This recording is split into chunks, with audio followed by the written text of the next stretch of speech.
Well, there we have it. We are now recording. Thanks everyone for joining us live or joining us the recorded version of this. We are, like I just told the people live, we are going to be talking about a quick review for race day, what to do during the race, and then also logistics for, getting ready for the race, what you do before, all that stuff. Getting your bib number, all that crud.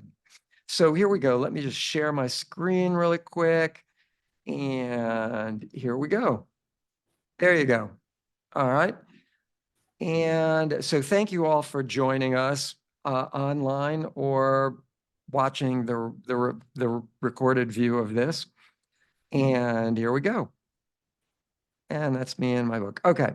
So during the race, remember to keep the same power output, especially during the hills in the first 6 miles. We're talking about well, what I mean by power output would be similar heart rate, similar feeling. Your breathing rate is indicative of your heart rate, and your heart rate is going to cause, as your heart rate goes up, you're going to tap into using more glycogen, that limited reservoir that you have for fuel. You use that glycogen up, that carbohydrate becomes blood sugar becomes glycogen.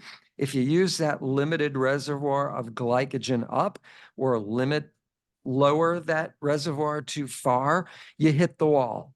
And that means you're going way slower. You're going to be losing way more time. So keep that power output, that heart rate, that energy output, keep your pace way slower on those uphills. Run it by feel. That's the best way to do it, especially those first 6 miles right out of the bat. You take a little left turn up that hill going out of the stadium. That's a third of a mile uphill. 3rd Street, half a mile uphill. 1st Street, half a mile uphill. You're at the Disney Hall. Take a right turn in front of the Music Center and all of that. And then left turn on Temple, you go way down. And then you got the biggest hill of the LA Marathon, which is Temple. Right after you go underneath that overpass at the bottom, you're starting to go up about a mile. You turn right over the freeway. It's still up. You turn left on a side street. You're still going up. That's about a mile and a third, solid, unrelenting uphill. So just slow it down. Run walkers, do more walking, forget the watch. I always say the watch wants to kill you when you're doing run walk. Slow it down. It's okay. Walkers, it's okay to stop, take a break, let your heart rate come down a bit, wait for your friends to catch up. Anyway, take it easy on those uphills. And likewise, for run walk especially, on that downhill at Doheny, coming off of West Hollywood, going down toward Beverly Hills, it's a nice half mile or so downhill. And, don't run it, just run it slowly, but run it, the whole way. See how you feel and do that. I always say find a ritual before the marathon. That's the key, by the way. The first 6 miles of the LA Marathon, which we go into great detail on with a lecture, the A lecture on pacing the LA Marathon, which is on YouTube. I always say find a ritual before the LA Marathon that makes you feel at home. I'm reminded of a basketball player that used to dribble the basketball once and stop, and then twice and stop, and then a third time and stop before he did a free throw. And somebody asked him, well, why did you do that? This was his ritual. And he said he dribbled a dribble for each one of his 3 children. Made him feel like it at home. It made him feel like this was important. Why was he doing this shot? It's for his kids, Find a ritual before the marathon that makes you feel at home. It might be a religious pendant that you wear around your neck and that you can touch or say a prayer to yourself or whatever, some kind of a ritual. Invent a story toward the end of your marathon, before the end of your marathon, excuse me, that's really going to motivate you. It needs to be something really emotional. It could be scary, like there's a monster chasing you. It could be something from your past, some ex-lover that really pissed you off. It could be something that makes you laugh hysterical, a scene from a movie, whatever it is, whatever emotion you can generate, that idea you keep kind of in your emotional back pocket, that will spike your energy levels and give you more adrenaline to finish the race faster. Same way you use caffeine, it'll give you the same kind of extra energy to get through those last few difficult miles. Also, you can use a mantra. Just count your steps. 1, 3, 4, etc. And that rhythm will give you a mantra that you won't really be able to think about anything else except the silliness of counting mindless numbers. And you won't be able to think about how tired you are. You won't be able to think about how achy you are. You'll also continue a rhythm to get you through the rest of your marathon. When the going gets tough, start counting your steps and you create a mantra. Um, so this week, you may want to up your carb intake slightly. Don't go crazy with this. Keep in mind that 3 days before your LA marathon, that would be Friday, Saturday, Sunday. We are at 3 days before your LA marathon. So it takes about 3 days for a meal to be fully digested before your race, right? Or be fully digested anytime, but in this case, before your race. So right now, what you eat will be in part what your energy level will be on race day. So tonight, if you want to fill yourself with ice cream and cake, that's how you will feel a little bit on race day. On the other hand, if you fill yourself with, less acid, more alkaline, vegetables. Most vegetables are alkaline. Your body will be less acid on race day. You'll have a little more energy, a little more minerals, a little more nutrition. That will help you on race day. From now on, it's about what you eat, not just stuffing yourself with carbohydrates, but really everything that you eat. Alcohol, you want to avoid alcohol like the plague right now because that's a diuretic. You do not want to be dehydrated on race day. If anything, up your hydration levels a little bit, but don't go crazy with it. You don't want to be like going to the bathroom at night in the middle of the night. You want to be sleeping. In fact, that's the next point. You do want to sleep about 8 to 9 hours. Here we go. Well, anyway, hang on. 8 to 9 hours of sleep a night if you are capable. I do know a lot of you. I cannot sleep that long, but do the best that you can. Sleep right now is critical along with diet. Um, Stretching and foam rolling and all of that stuff gently. You don't want to injure yourself now. Keep it gentle. All of that stuff, great stuff. Right now, the more flexible you are on race day, one stretching workout, a day would be great. Foam rolling once a day would be great. Like I said, don't pull too hard, be gentle. Same thing, strength training. Tonight, if you have time, tomorrow night, gently, don't go to failure one more, that's failure. Don't go to failure. Just be really gentle with it, especially tomorrow, Thursday, with the only 2+ days before your race, Friday, Saturday, and Sunday, roughly 2 more days after Friday. Don't go crazy with strength training. Today would be the best day to finish a good strength training session tonight. Even tonight, don't push too hard with it. So in terms of your schedule, tomorrow, day off, Friday, don't do anything, walk a little, come to the expo or not. And then the 10-minute the 10-minute marathon race pace, MRP is marathon race pace.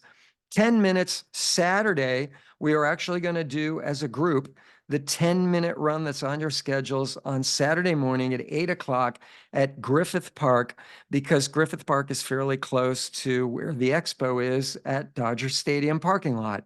Basically, where we were at Dodger Stadium in January and a couple of weeks ago, that's where the Expo is, or will be tomorrow and Sunday. I will be there both days, and so will Lucy, who's online. And so I say hello to Lucy, who really does everything. I just kind of take credit for it. Anyway, beside that, so feel free to join us 8 o'clock, and then we'll go over to the expo right after that at the stadium. Saturday's 10-minute 8 o'clock run will be at the normal Griffith Park location, which is the children's playground, which is called uh, Shane's, Shane, Shane's Inspiration on your Google Maps app. So there you have it. Um, after the race, eat some carbs and protein. Protein to rebuild muscle tissue. Most of your muscle tissue is protein. So eat like a 4-to-1 ratio of carbs to protein. Take in a little sodium. You're probably going to be sodium depleted.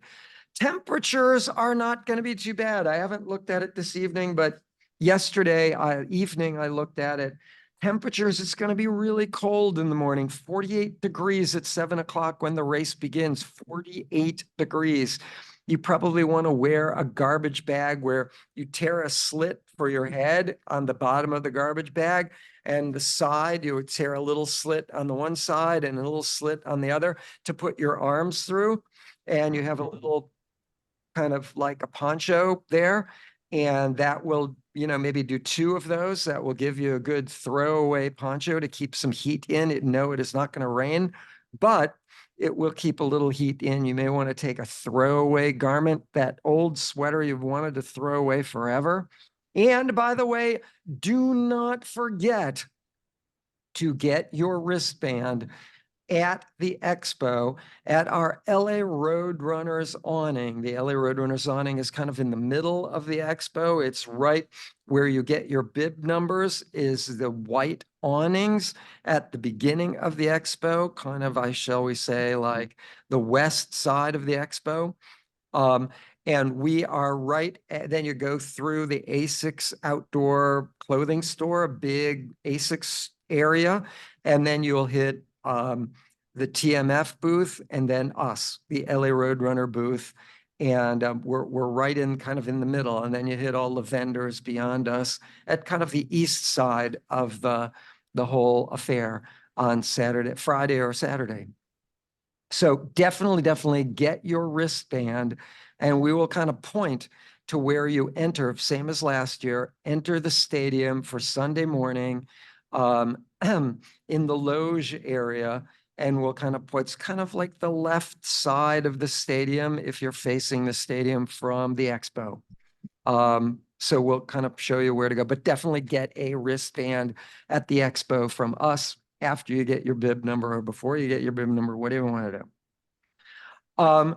So after your race, you may have some soreness 3 to 5 days. And by the way, we will be discussing this next Thursday night, but by Thursday night, your soreness will probably be pretty much gone. So I'm going to go over a little of that now, but we're also next Thursday night, we're going to have a chat, same as we are right now. And it'll be the last chat of the season to really talk about what you do next.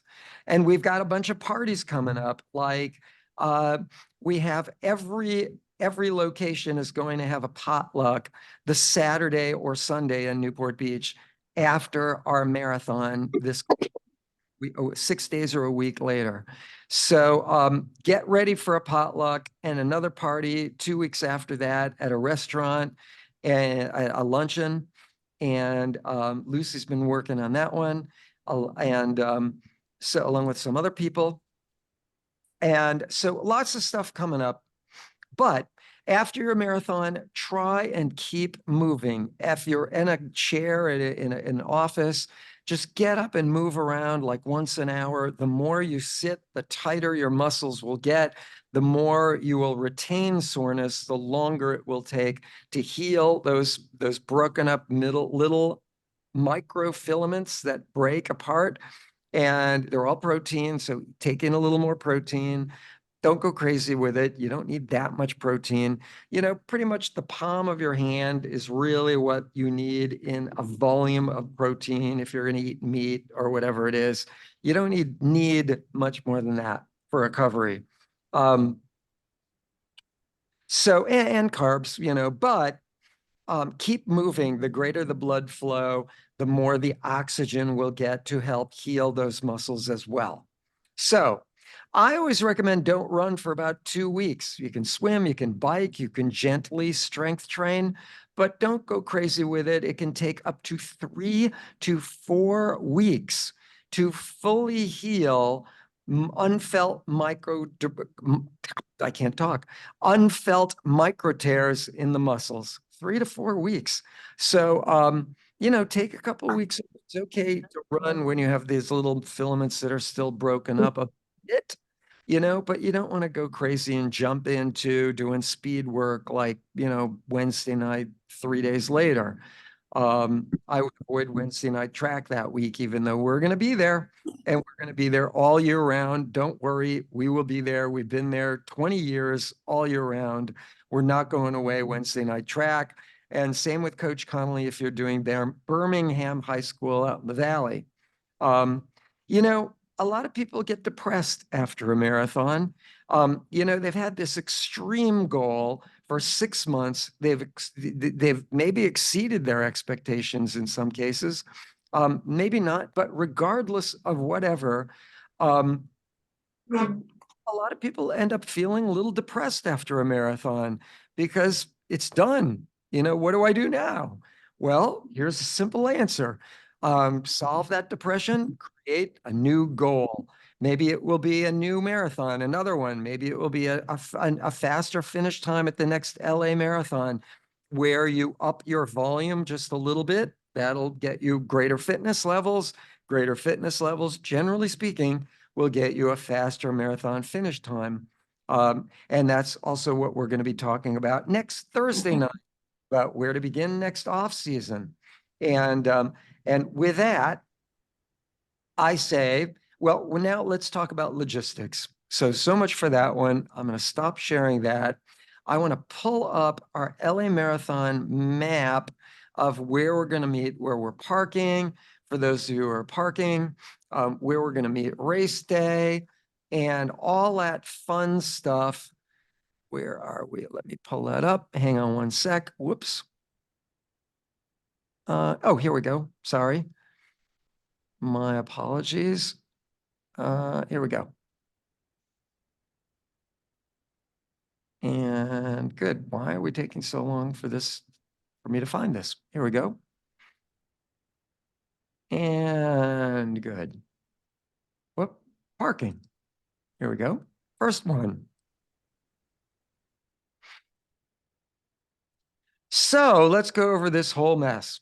As soon as I can share this with you guys, which we are doing. Here we go. Now you can see it. Okay. For race day, you will notice, by the way, if you want to park at the starting line, all buses are going to enter off the 110 freeway at the stadium, the Dodger Stadium exit. Now, if you're not on a bus and you're in a car, cars will not be able to take that exit. That exit is for buses only. So it was a really easy exit to get to the stadium. If you're in a car, you're going to need to know in advance. You cannot get off at that normal Dodger Stadium exit off the 110.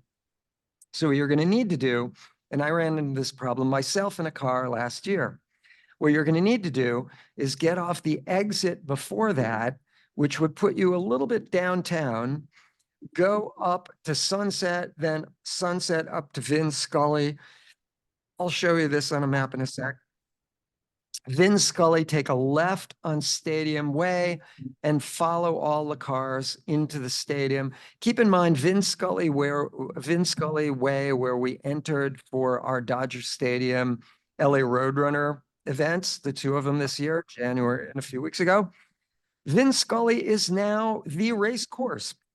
So you will not be able to get into the Dodger Stadium parking lot by driving in Vin Scully because the stadium, You'll be able to drive in Vin Scully, but you'll have to take a left or right. Don't go right, go left on Stadium Way, because the entrance in the stadium will be closed because it is going to be the LA Marathon route. You're going to have 21 or so plus 1,000 people coming out of that, shall we say, entrance exit onto Vin Scully Way, going out to Sunset, taking a left on Sunset. So take a left on Stadium Way, follow the crowd like 2 more entrances down. I believe it's on Academy Road. You'll be able to get into the stadium. If you go 1 exit past that normal 110 freeway exit where the buses are going in and they're not allowing cars, you'll be able to kind of like meander your way back down to Academy Road and then Academy Stadium into the Dodger Stadium parking lot by, I think, off of Stadium Way, if that makes sense. Academy to Stadium Way, the opposite direction.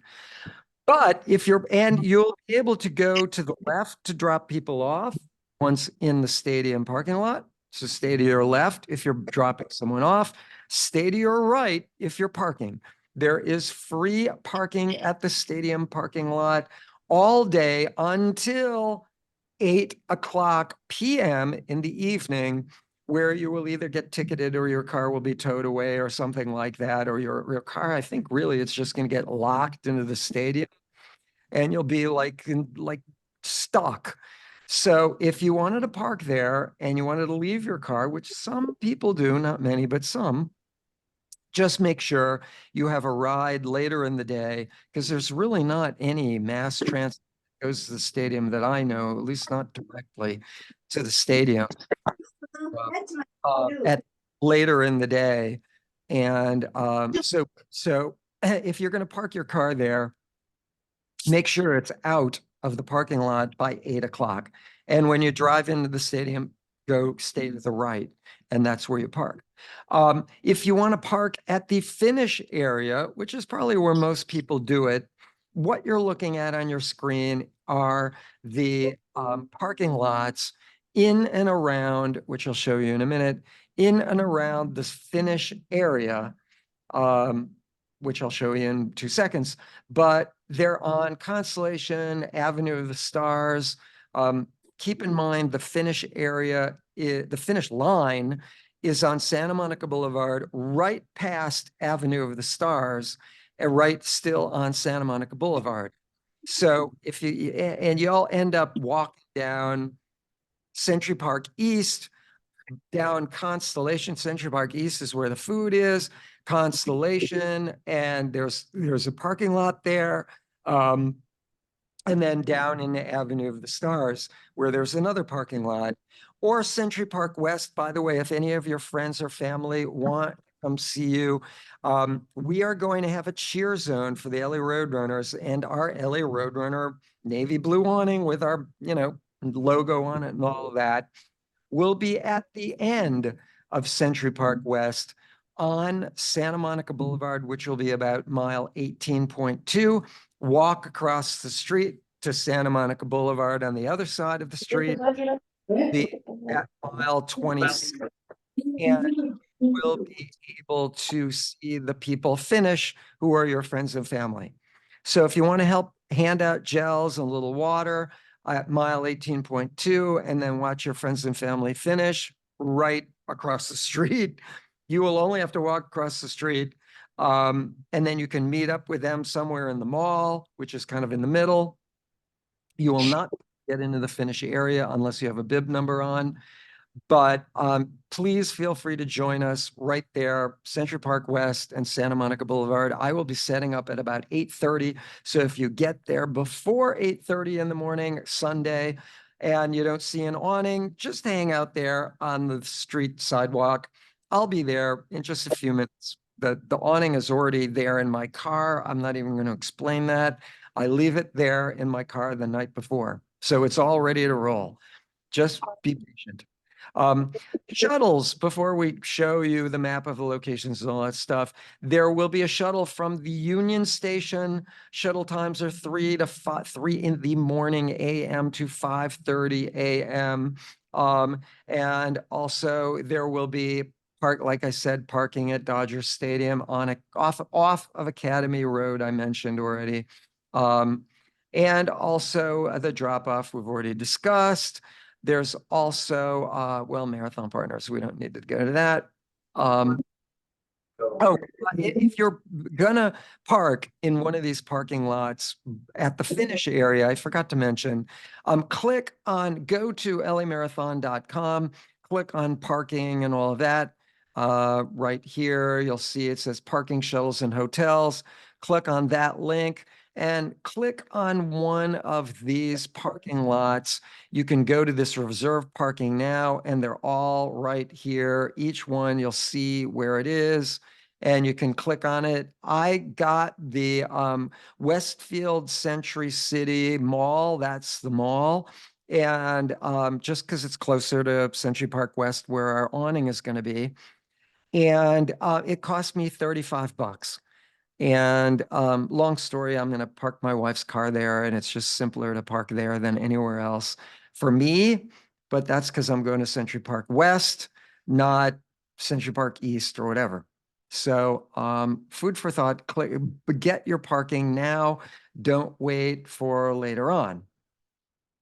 Now, let's take a look. I think this is going to pull up our finish area, and it is. Damn, I got something right. So this is Avenue of the Stars right here. Your finish line is right beyond Avenue of the Stars. Century Park East is right over here. Here's Santa Monica Boulevard, mile 18.2. Here's mile 26. There's the finish line. Our awning will be right over here where you'll see my cursor at Century Park West, excuse me. After you cross the finish line, right after Avenue of the Stars, you will walk around the whole finish area. You'll get your medal in here. You'll have some water, well, medical, but also, you'll get your little sheets you can put around you. It will be about 68 degrees at about noon, 1 o'clock. Excuse me, at 1 o'clock, it should be about 68, 63 degrees. At 2 o'clock, 68 degrees. I should look that up, see if it's still accurate. Wait a minute. Oh, hang on. Here we go. Sunday at 7 in the morning, we are looking at about 49 degrees now. It's gone up a whole degree since yesterday. 49 degrees at 7 in the morning at race start. And then at noon, you're looking at about 66 degrees at noon, 66 degrees, sunny the whole morning. And 1 o'clock, you're looking at 67. 2 o'clock, you're looking still at about 67. That's the peak heat for the entire day, 67 degrees. That will be the temperature. I just looked it up right there. Keep in mind, I am looking at the Century City temperature, not the downtown temperature, which generally is a little bit warmer than what it is at Century City. So keep in mind, you get food over here on Century Park East. This is also a secure, closed off area. You will be able to walk down here or walk out this way, Century Park West, either way. The mall, like I say, is like right over in this area here. So you could meet friends and family anywhere in this area over at the mall at a special restaurant or something. If you park down Century Avenue of the Stars, you'll be down here. I think the parking for Constellation is over here. But regardless, it's all pretty much in the similar close-knit area. You can meet your friends and family, or they could just walk up Century Park West and meet you on Constellation somewhere. David, can I chime in real quick? This is Lucy. Absolutely. Hi. Hi. So I did want to let you know that and wanted everybody to know we are expecting a lot of runners. We are back, you guys. LA Marathon is back. We have over 26,000 runners this time, which is incredible. But it also means that it is going to be, you know, a lot of people going through that finish line. And so it's just a really good idea to have a very specific spot in mind where you're going to be meeting your loved ones. Also, Century City, I think, is all the tall buildings and of course the crowds. Self service can be a little bit spotty, so it's really a great idea to say, hey, let's meet in the Finnish festival at whatever booth or whatever in front of, I think there's the Stand restaurant or inside the mall or something like that. But I would be very, very specific about where you want to meet your family members. Just a point about that. Yeah, absolutely. I completely agree with that one. So there you go. Yeah, Lucy, thank you very much for that. And let me see, where are we now? Ah, okay. Well, let's close this one down. And where are we? Oh, let me move that over. And oh, how do I get? Whoop. All right. And let's go back to our LA Marathon. Whoop. There we go. Now back to the LA Marathon. Whoops. Oh, I see what I did wrong. Okay, good. And with that, whoops, what did I do here? I'll get my act together here yet. There we go. Okay. So that's the finish area. Oh, we've already finished covering this. And let's go to the map of the whole kit and caboodle here. Oh, race weekend, I'm sorry. Here we go. So one of the things I wanted to talk about is shuttles. Um, we are going to meet, well, two more things and then we're done. Don't forget, the Expo Friday, excuse me, and Saturday are from 10 a.m. to 7 p.m. Friday, and I guess 10 to 7 p.m. Sunday. So Yeah, there you go. 10 a.m. to 5 p.m. on Sunday. I mean on Oh, Saturday. okay. Close On Saturday. Got it. at 7 Got it. p.m. Okay. There you go. So make sure you're there before 5 p.m. on Sunday and 10 to 7 tomorrow. So make sure you get your wristband and your bib number and all that stuff. Okay. Now, where is the, oh, we got runner tracking, all that stuff. Here, let's go to starting line. Sorry. Now, whoops. Hang on a sec. Why am I having problems with this? Well, anyway, there we go. So, um, keep in mind you drive in this way if you're in a car and park over here, or there's this little circle where you drop people off. We've already discussed that. Buses will come in on this side over here off the freeway. Buses will come in over here. Your expo, by the way, is this whole area all through here. And also the starting line is right behind it. A, B, C, D, and E corrals right there. Your open corrals, there will be numbers. If you go to our Facebook site, I've already posted where your pace leaders are going to be in the closed or open corrals. And if you have a question, please send me an email.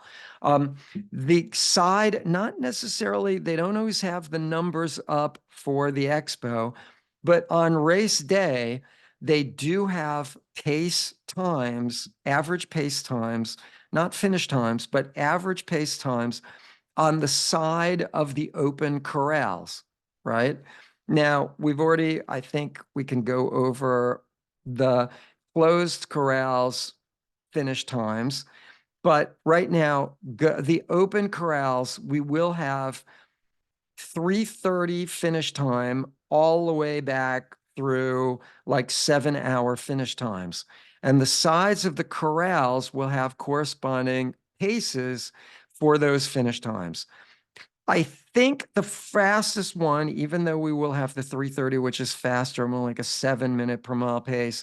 I think the fastest one they show on the side of the open corrals is like an 8-minute pace.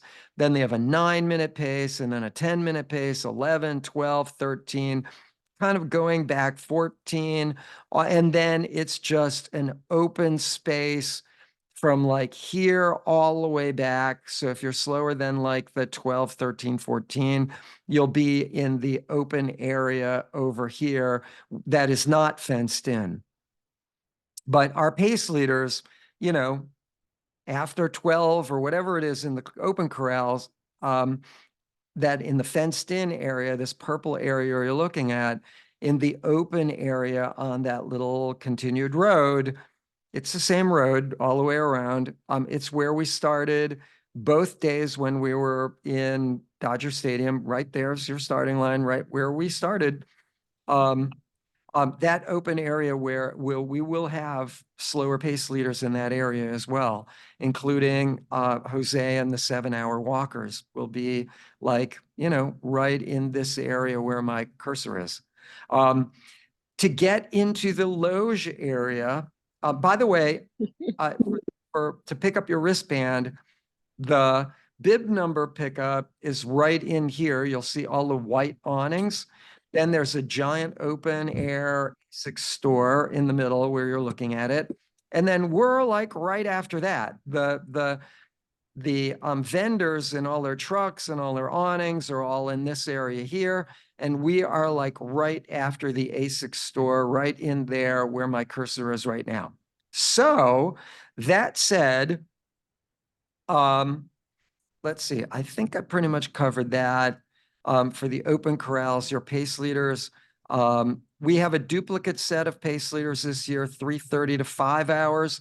Your A through E corrals end with 5 hours and everything faster.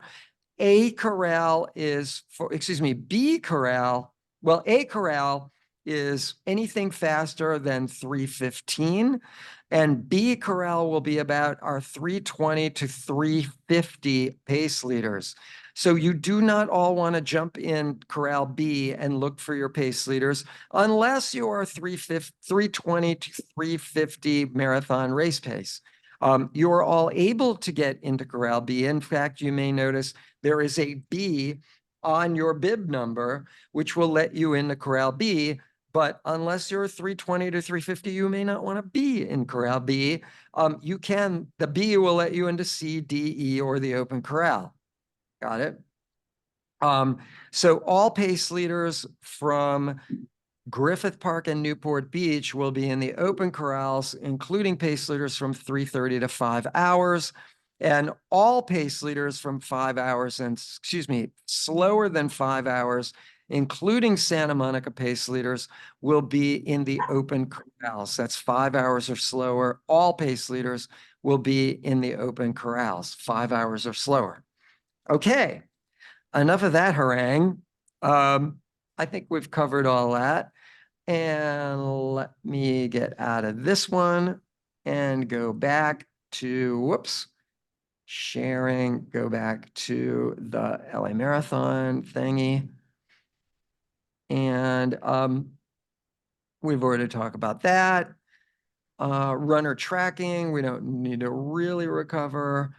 There is final information that you can click on at the LA Marathon webpage.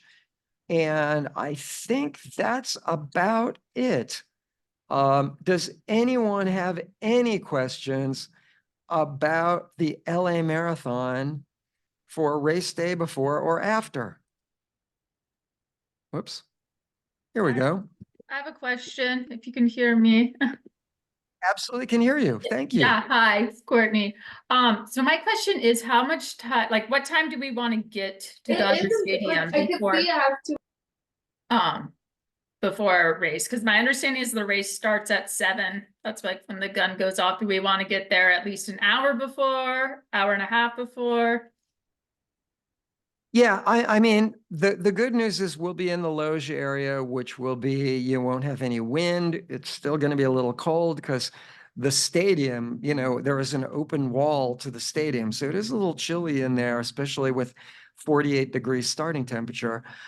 So definitely, you know, wear some throwaway clothes or whatever to stay warm in there. But we do have our own bathrooms on both sides of that area that you won't have to stand online for porta potties. We have real bathrooms. So there is that in terms of timing. But plan on getting ready to be ready to go at 6:15.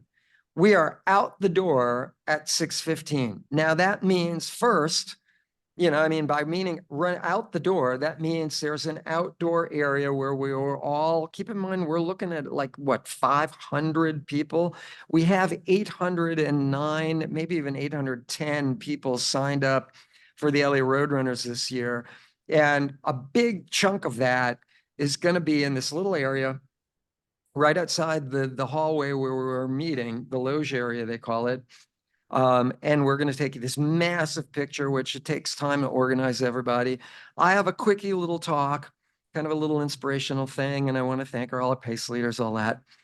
And then we will go out to the corrals. So we are leaving at 6:15. We will finish the picture and my talk at 6:30. We are out the door. So you'll get into the corrals by about 6:40. The race starts at 7. Because I don't want you out there freezing to death for more than like 20 minutes. It does take about 10 minutes to walk around. You saw that open corral, that way out and around. If you're in the closed corrals, it'll take a good minutes to get to those closed corrals. Even the open corrals, there are a lot of people there to get into those open corrals, and it's going to take a little while to get situated and all our pace leaders organized. Hopefully each pace leader will be like, you know, 100 feet away from each other in the open corrals and maybe like 50 feet away from each other in the closed corrals, and in order, or I will be forced to kill them. I didn't say that. And you didn't hear that.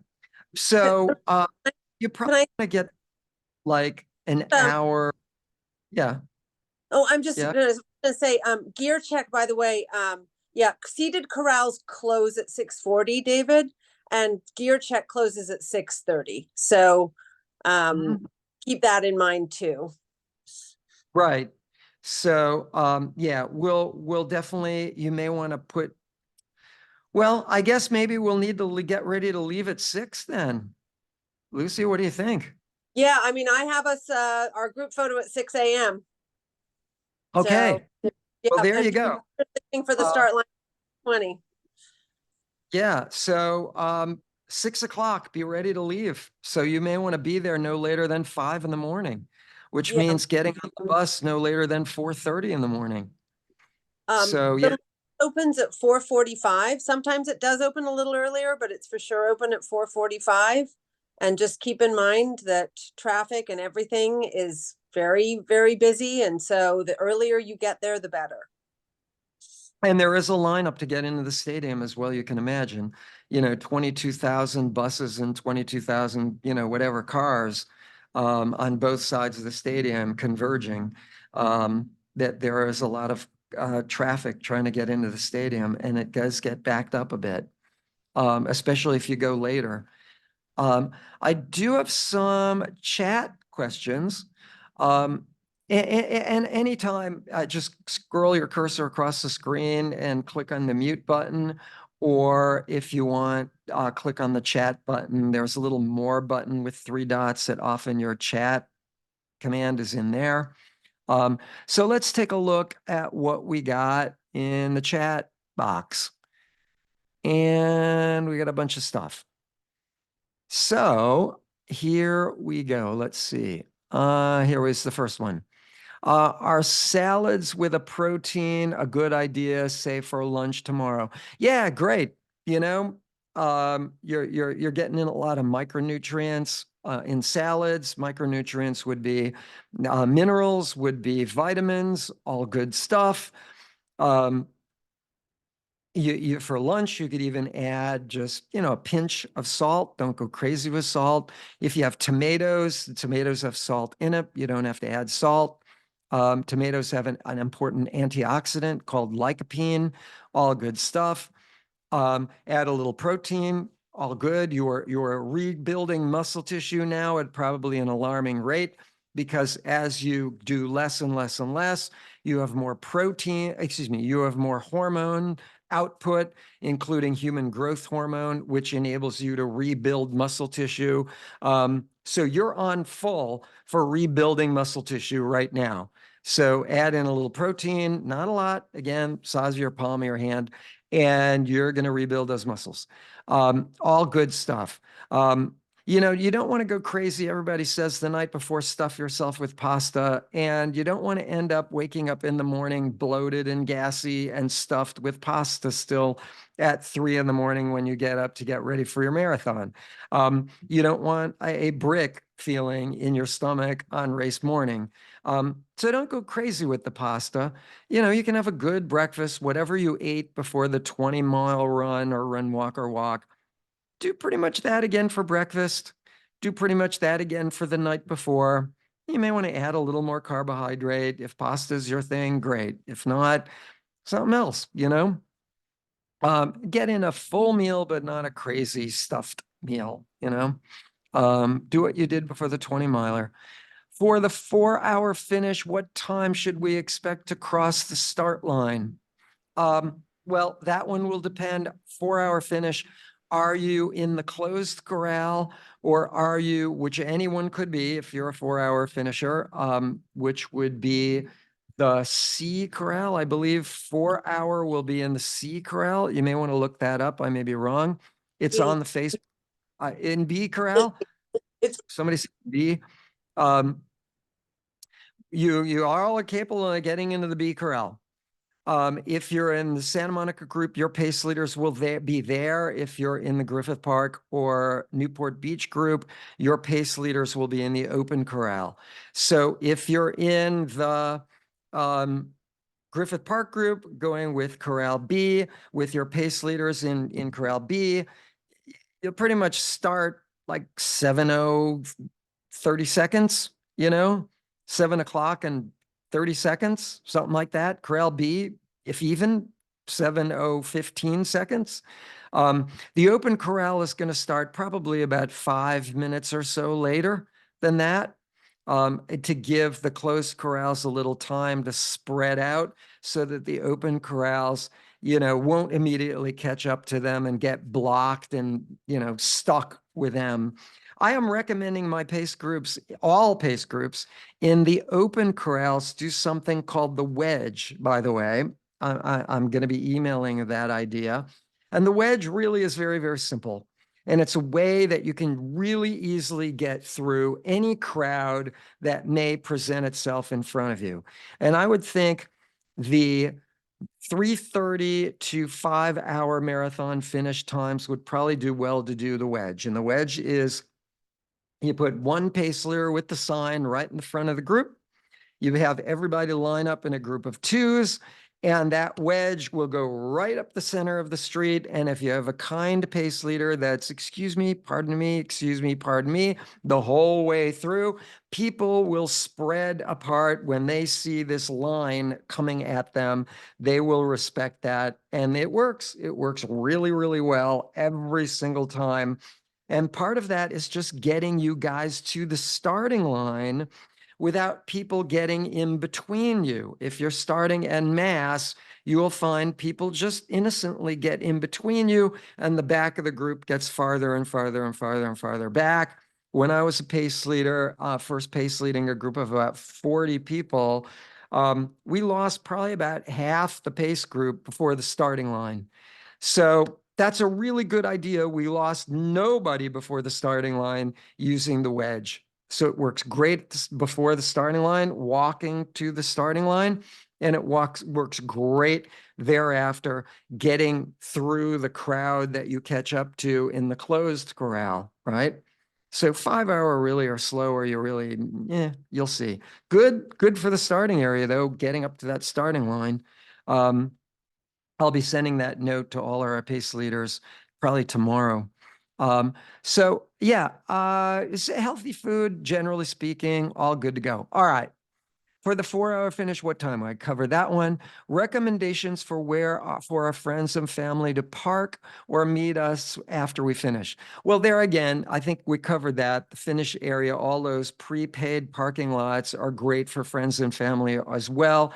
And also what Lucy said, make sure you have a plan on where you're going to meet them and have them come over to our awning and help hand out gels to the marathoners and scream and cheer at mile 18.2 for you. And mile 26 for you is right across the street from where our awning is. I mean, really, one side of the street, you're going one way, the other side of the street, you're going the other way. So there you go. Ben, thank you. Recommendations for where our friends. Oh, I just got that one. Paul, your inspirational talks are the best. Paul, thank you very much. We'll see this Sunday. Alana, does LARR have a designed gear check section? No, Alana, unfortunately, we do not. If any of your friends or family are coming to our awning, they could. I can't do this. I can't take everybody's stuff. I've tried to do this in the past, and it's just like I only have so much bandwidth to carry things. So please don't expect me to carry everything or your stuff. But if you have a friend or family going to our awning and you have something that you really want during the race at mile 18.2 to the finish line, like a little throwaway bottle of carbohydrate drink that you love, maybe it has a little bit of protein in it or whatever, or a bar or whatever it is, although I can't recommend a bar while you're in the race because your stomach may not digest it. But whatever it is, certainly you won't need a jacket at 60, what did I say, 67 degrees, even at peak temperature. Maybe you will need a jacket after the finish line from Gear Check, which is right around the corner, I believe at the end of Century Park East or Constellation, right in there is where the Gear Check trucks are. But give it to your friend and family, and you can have it at the awning, our LA Roadrunner awning at mile 18.2. Kristen, so no, unfortunately, we don't have a designated LA Roadrunner gear check, either on one of the UPS trucks or our own. We just don't have any of that. The UPS trucks are pretty good. I mean, I don't remember any real long lines to get on a bag onto your onto the UPS trucks. You use your clear bag that you get at the expo that your bib number goes in and your free shirt goes in. That clear bag that you will get at the expo, you can put your bib number on that bag. They're little white squares. You can put your bib number, write your bib number on those squares in indelible ink that will not wear off. So they will be able to find from your bib number on your stomach to your bib number on your bag, only clear bags for security. Those are the bags you can throw stuff in for gear check. You need to use those bags for a jacket or whatever you want to put in there. Please don't put expensive stuff like a cell phone in there, because God knows if your gear check bag gets lost, which is a rare occurrence, but on occasion has happened. We don't want you to lose your cell phone or have it found, a couple of days later at the LA Marathon office, which is where those lost items go. Kristen, I don't have the dock open right now. The Loge opens at what time? Oh, I think Lucy just said about 4:30. Is that right, Lucy? 4:30? 4:45 is the official time. Sometimes 4:45.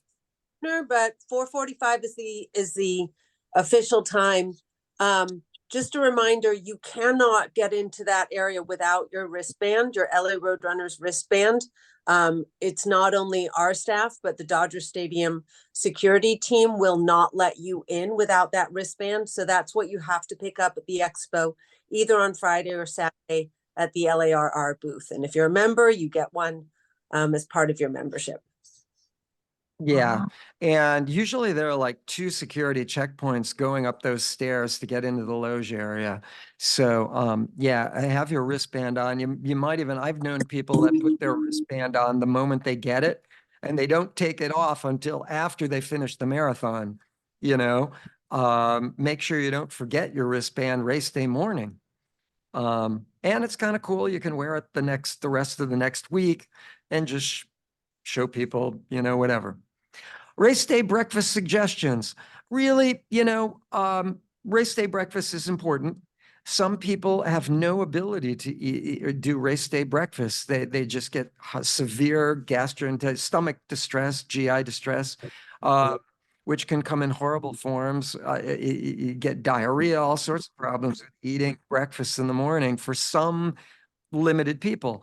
But I would really say whatever you did before those long runs, the 20 mile or the 18 miler runs, that's kind of what you want to do on breakfast. You can at the starting line, don't do this too far in advance, but you can at the starting line. And once again, you want to take a gel like every 40 minutes and maybe 2 cups or 3 cups of electrolyte every hour to get in enough carbohydrate during the race. But you can even kind of top it off with a gel, like 5-10 minutes, 15 minutes would be the earliest before the gun goes off. So a lot of times what I'll do is right after the national anthem, I always used to start in the open corral. I just liked it back better. Psychologically, I'm not feeling like everybody's passing me by, psychologically it's better. I used to start behind where I was going to be normally. So I would be passing everyone. It's another story, using the wedge.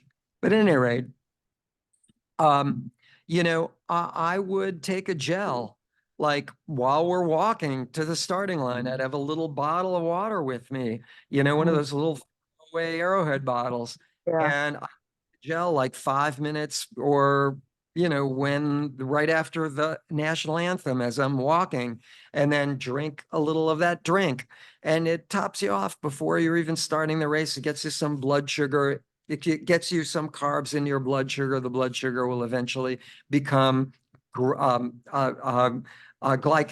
that resource we use at a little higher heart rate, that limited reservoir. There's a good idea for right before the start.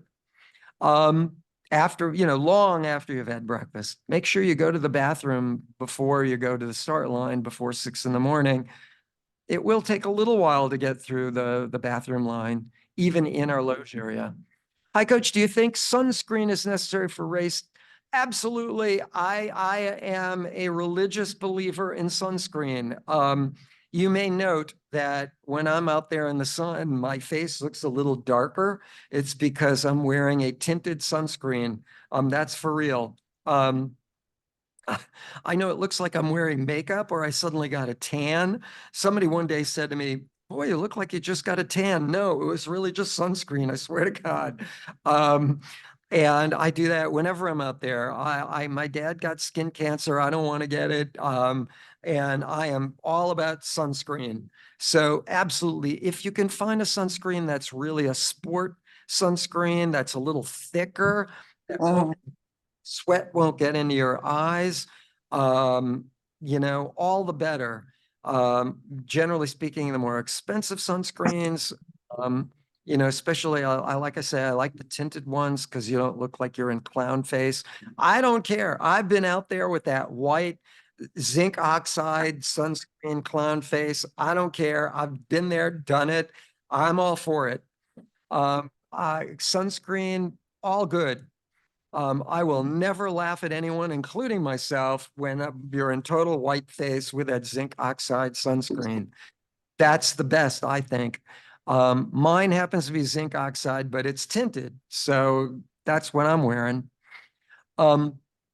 If we were not able to get the interval session this week, is it not a good idea to do it tomorrow?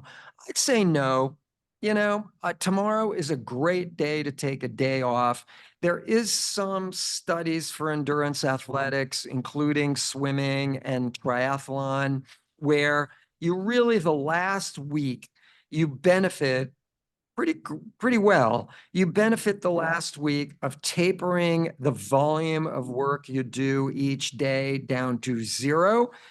The 2 days before the race, which in our case will be tomorrow, 0 effort tomorrow. And then that little kicker on Saturday, the day before your race, which is why we're doing 10-minute run. You can get a 0.5% increase from that little kicker, 0.05% increase in energy output on race day from that 10-minute, what we call shakeout run on Saturday morning that we're going to do in Griffith Park. It's not much, but 0.05% for 10 minutes only is kind of a lot for a short period of time. That's why we do it. So join us for the 10-minute run or do it on your own. But no, don't do the interval session. You'll just be breaking up muscle tissue. Right now, you want to heal muscle tissue. You're really not going to get any great benefit from it. You'll get more benefit tomorrow from doing zippo nada, walk around. Don't be sedentary the entire day, but enjoy watching a movie. If you're on vacation, come to the expo, walk around, say hello, hang out with your friends and family, and then whatever. Go home, watch a running movie. There are several running movies that I can think of. So there you go. Approximately how long is the car line wait for drop off? It depends on how early you get there. The later can really be quite a line to get for the car line drop off. Even the bus lines, the bus drop off can be like a 30-minute wait at times, 15-minute wait. The earlier you get there, the closer to like 4:30 or so you get there, the better, the less the lines. No question. Also, the direction you're coming from. If you're coming from the valley side, it can take a little longer to get from Riverside Drive down Stadium Way. That tends to back up more than Stadium Way coming from Sunset to, coming up that way. So it also depends which direction you're coming from. But yeah, be prepared for a little wait at the stadium. Pretty much zero traffic on the freeway, coming from Santa Monica or coming from East LA or, south, our Orange County friends. But, once you get closer to the stadium, it does get a little backed up.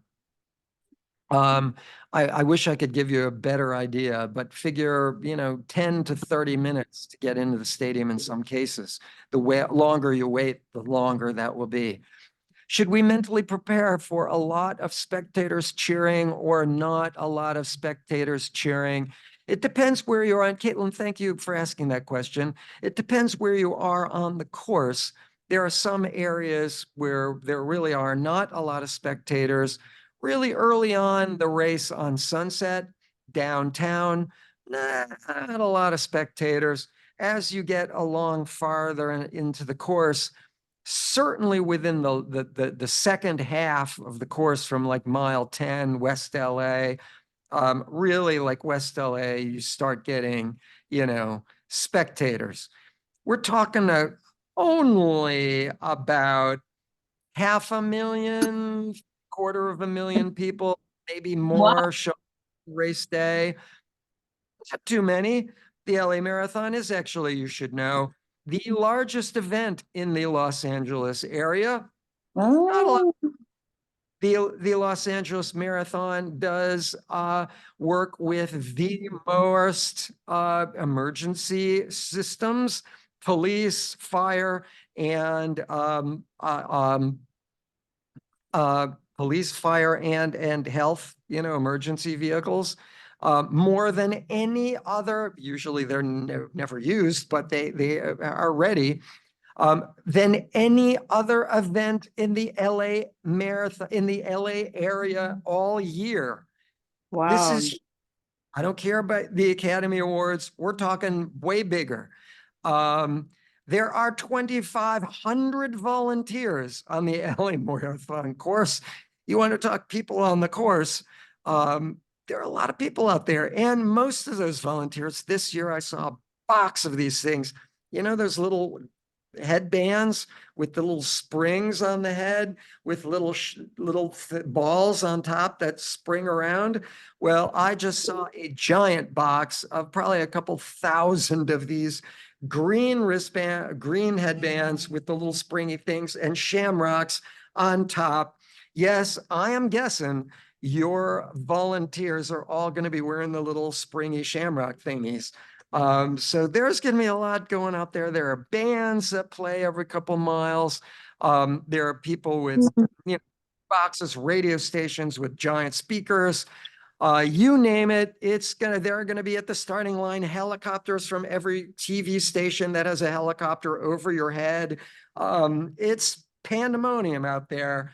And it's really not easy to not be excited enough to go too fast up that first hill, because there are so many people and so much excitement going on. Just you wait for race day morning. It's quite the thing. So there you have it. So more chat. Let's see. We have one more message, and it says, Samuel, what to do about knee pain during the marathon? Well, hopefully, you know, you won't be getting knee pain. Hopefully we've gotten you loosened up. Oh, Nigel, thank you so much, Coach David. I thank you. But going back to Samuel, hopefully we've gotten you loosened up. Now is the time to loosen up. Maybe do a little bit of gentle strength training if you need to. If you really do get knee pain, you know, you can always walk to the finish. If worse comes to worse, you can always catch a bus. There will be, you know, these school buses that go by. Go to any water aid station. There are first aid stations on the course. Usually there are a couple of them.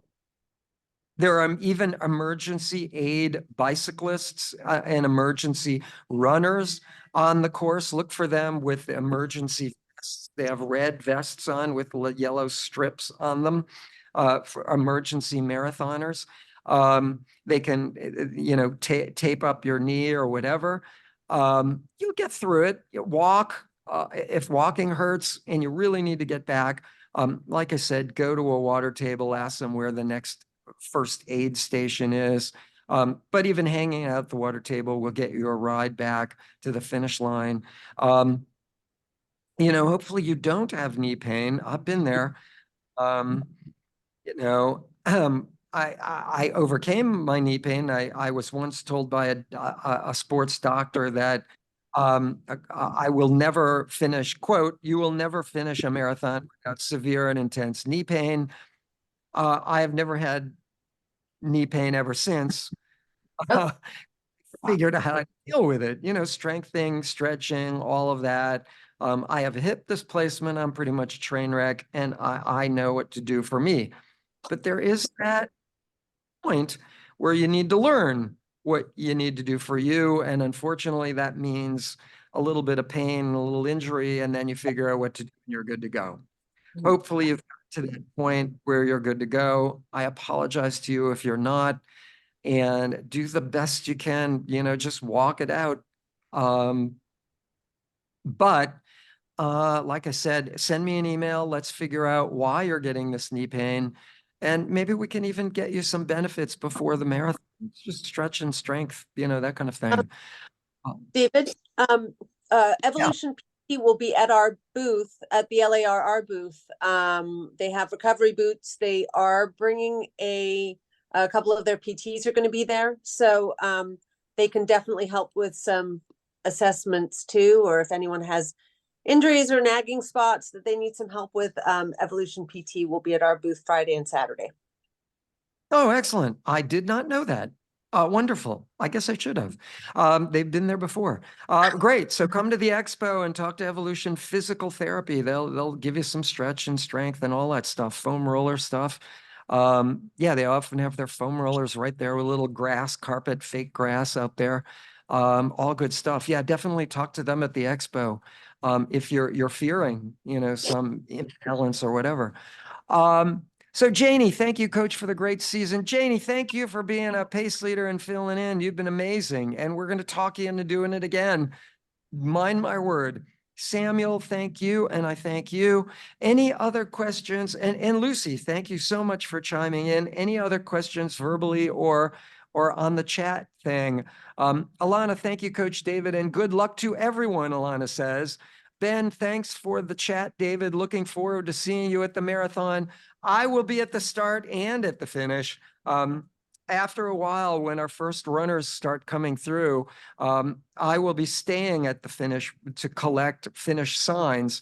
But I will see all of you right inside the finish line. So, by the way, we do have a first timer.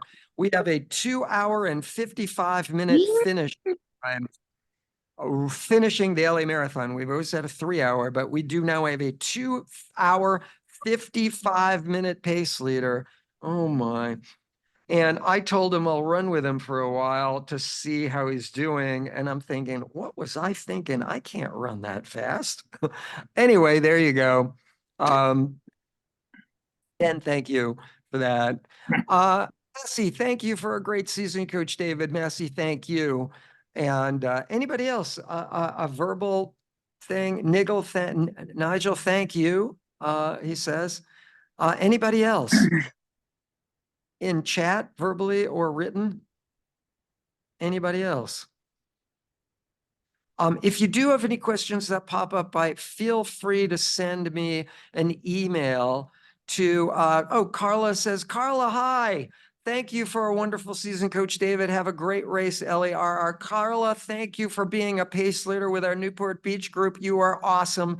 And I look forward to seeing you at the finish line with, I believe, our 6-hour finish group.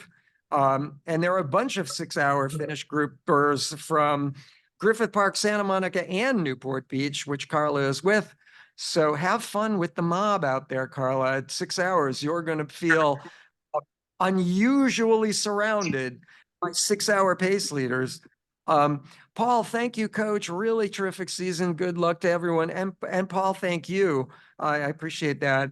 Anybody else care to chime in, written or verbally? Going once? Going twice? David, say thank you Yes. to you too. It's Lucy. I want to say thank you, and I want to say thank you to all of our amazing members. I want to say thank you for our pace leaders for bringing just so much passion to and support to our season. And I look forward to seeing all of you at the Expo this weekend and on race morning. Congratulations, everybody, and thank you, David, for being an amazing leader. You've knocked it out of the park again. So thanks, David. Well, Lucy, thank you very much. I basically show up to pour water and throw away cups. That's pretty much what Not true. I've always said that, I get paid. Coaching I do for free. It's the cleanup I get paid for. That's kind of what I've said. Anyway, Lucy, thank you very much. And you have been absolutely amazing. And you have really created our season and continue to do so even after the LA Marathon with our parties and stuff. So Lucy, thank you. And I confess, I have been throwing so much stuff at Lucy that yesterday and today and all week. I'm sure she's like ready to like hit me over the head with something. But thanks to her so much for tolerating all of that and dealing with it all. At any rate, anybody else before we turn off the recording? Okay, with that, on 3, 2, 1, I'm going to turn off the recording. Thanks for those of you at home. I will stay on a little longer if anyone still has a question. Thanks for those watching the recording. We're going to say good night to those of you watching the recording. And with that, I'm turning it off. Good night, everybody.